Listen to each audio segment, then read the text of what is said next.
It's the dawn of a new year, 2023, and a vast number of people have likely made New Year's resolutions of some kind.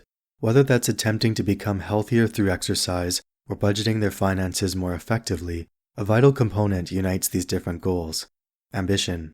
Synonymous with desire and motivation, ambition is ostensibly the primary impetus for achievements of any kind.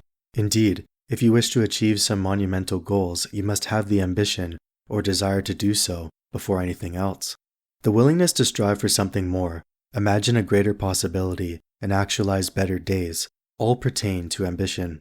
While ambition might not be sufficient for success, as there's no guarantee that you'll achieve what you desire, ambition is certainly necessary for success because you must have a goal in mind before you can strive for it. Ambition is a powerful motivator, and it generally retains a positive connotation. However, can a person possess too much ambition? Is it wrong to be ambitious, to continually strive for more and to never be satisfied? Furthermore, are there endeavors that we should be more ambitious about, whereas for others, not so much? Today's discussion intends to explore the philosophy, or rationale, of ambition, particularly how our thoughts and perceptions of ambition influence our conduct. The questions posed a moment ago will also be examined in light of ambition's proclivity to lead us astray if we aren't careful. It will be asserted that it's one matter to possess ambition, but it's another matter to lose yourself in the process. You shouldn't sacrifice your core identity, who you are, and what you believe in, to pursue your ambitions. But if you choose to do just that, then you do so at your own peril. To begin, how does ambition, and our thoughts around this concept, influence our conduct? As it was mentioned previously in the introduction, our ambitions inspire us. They cause us to wake up in the morning, hop out of bed, and willingly confront life's obstacles. Your primary ambition is essentially your purpose, what drives you to keep traveling along the path that you walk. While you may retain multiple purposes, your primary purpose evidently takes precedence over the others. Some ambitions are extremely large, like attempting to become the greatest athlete of all time, whereas others are more modest, like raising a family and living a relatively quiet life. Whatever examples you have in mind, the point is that everyone has ambitions, and they strive to protect them. So, to answer one of the questions, is it inherently wrong to be ambitious? No, not at all. But where it can be classified as wrong, though, is regarding how your ambitions influence your conduct towards yourself and others.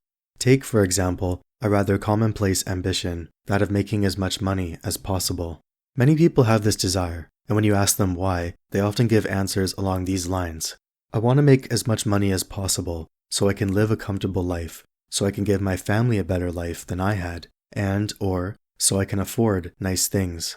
Evidently, there were other answers they could give, but you get the idea.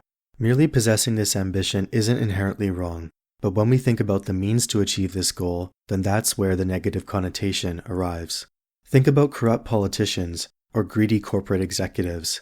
They possess the same desire, but the methods they use to realize it is reprehensible because of the destruction they inflict, primarily on others, but also to their own character.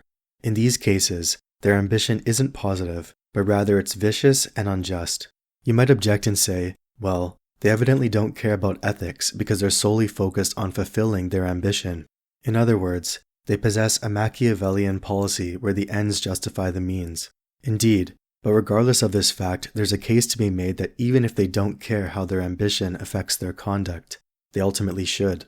Acting like this will eventually cause your downfall. Johnny Cash once sang in his depiction of this classic song that, quote, "You can run on for a long time, but sooner or later, God's gonna cut you down," end quote. Indeed, this cutting down, or being humbled, will occur in some fashion. This doesn't always imply that it'll be a swift and unexpected death, but it could be a fall from grace instead. The evolving situation with the FTX founder is one example that comes to mind, among others. Irrespective of how we live our lives, death will eventually claim all of us because it's the great equalizer. It also doesn't care if you're rich and famous or extraordinary in some way, because it'll eventually claim you too. Look at Steve Jobs. With all the money he had, even that couldn't save him from the cancer that ultimately caused his demise. This segues into the next question. Can a person have too much ambition such that they're never satisfied? Indeed, they can, and occupying this state of mind is also rather disastrous. You can't let any ambition totally consume you to the point where it's all you think about. Practically speaking, this isn't possible nor desirable, because you always have to focus on other life dimensions. I'll use myself as an example this time. An ambition of mine is to be as healthy as possible. A significant facet of this ambition is to become as physically strong as possible. Hitting the gym is the primary means I utilize to fulfill this objective. While this goal of mine is important, I refuse to let it consume every fiber of my being. The gym is a priority, but it isn't the sole priority. I can't spend every waking moment in the gym because I have to engage in other activities, earning a suitable living for one. Nor will I do anything necessary to become stronger that sacrifices my overall health and life expectancy, like use anabolic steroids.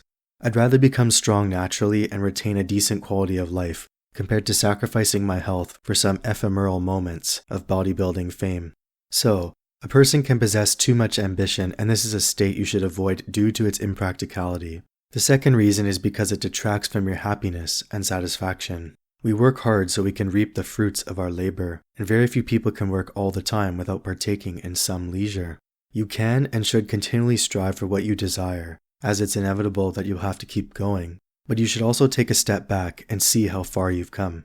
How I avoid constant dissatisfaction is by looking back and seeing how much progress I've made. I express gratitude for the opportunities I've had, and while there's still more work to be done, gratitude ultimately tempers my dissatisfaction. Regarding the gym, when I feel dissatisfied with my current strength, this leads me to recall when I wasn't as strong. I evidently reflect on how much effort it took to arrive here. This enables me to balance my ambition for greater results with the satisfaction of what I've accomplished thus far. As we can see, our ambitions and our thoughts about them can either make us, break us, or transform us into someone completely different. Whatever outcome happens for you, it's ultimately determined by which course of action you choose to take. Switching to the final question now, that of, are there some endeavors we should be ambitious about, and others that we should not? I'll make some brief remarks about it.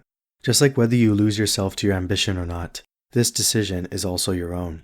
What you choose to possess ambition for is ultimately determined by what you value. Regardless of how immense your ambitions are, an important point to remember is that you don't have just yourself to consider. You have your family, friends, those that depend on you, and wider society as a whole to consider. How will your ambitions affect them? Will it be positive or negative? Consider these implications when you're pursuing your ambitions because it's not just about you. Nobody lives in a vacuum, and your actions influence others, just as others influence yours. To conclude now, pursue your ambitions, but also be aware of the implications for yourself and others. Ask yourself what will arise if you fully actualize your ambitions without considering the means to do so. Will the results be constructive, or will they be destructive? And for whom? Indeed, I'm reminded of the memes that remark, quote, "I've won, but at what cost?" End quote. Although humorous, they retain a deeper meaning. Let's say you win at life and you achieve all that you desire, but what was the cost? Especially if you don't consider the means. If you've become corrupted, assassinated your character, and left yourself with no allies because nobody wants to be around you, then that's not much of a victory, is it? This also reminds me of Matthew chapter 16, verse 26, when Jesus remarks, quote, "What good will it be for someone to gain the whole world, yet forfeit their soul? Or what can anyone give in exchange for their soul?" End quote. Indeed, what good is it if you've gained the world, but lost your soul in the process? What good is it to gain the world at the expense of something far greater, that of a place in heaven? Everything has a price, and fulfilling your ambition will come at a cost. The question is, what will that cost be, given your conduct, and will you be able to bear the consequences?